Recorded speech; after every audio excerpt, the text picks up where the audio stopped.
Well, we know in disasters, people normally gather sentimental items from their homes, such as photo albums and computers and so on, that they'll put into their car to take it to evacuation centres, for example.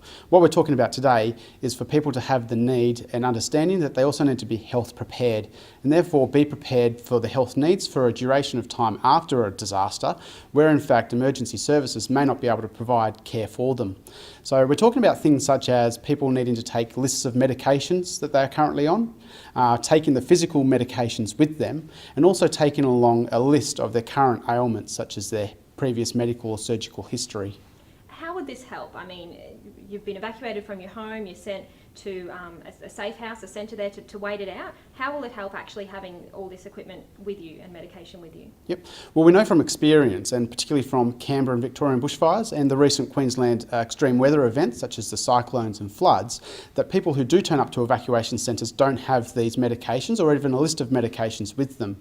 What this then does is consume health professionals' time in trying to work out what they're actually on. There's challenges itself in trying to access medications during disasters, and if people had lists with them, it would enhance our ability to access them faster and more accurately. So do you think people, I mean, when they think of evacuating, that their first thoughts are the photo albums? Why should people, why do more people, do you think, need that understanding of to pack a first aid kit? Do you think it just hasn't been thought of before, or the message just isn't getting out there? Yeah, I guess the other point is around being first aid prepared. So we know that emergency services are overwhelmed, and we saw this in the Queensland floods, where Anna Bligh would talk on television about that, in fact, no emergency services would be able to access people for a particular period around the floods and the cyclones, for example. So we know that people need to be self-sufficient in terms of their health needs during this time. So people need to have a basic understanding of first aid principles and have first aid equipment with them so they can care for themselves and also the people within their immediate community whilst emergency services are overstretched.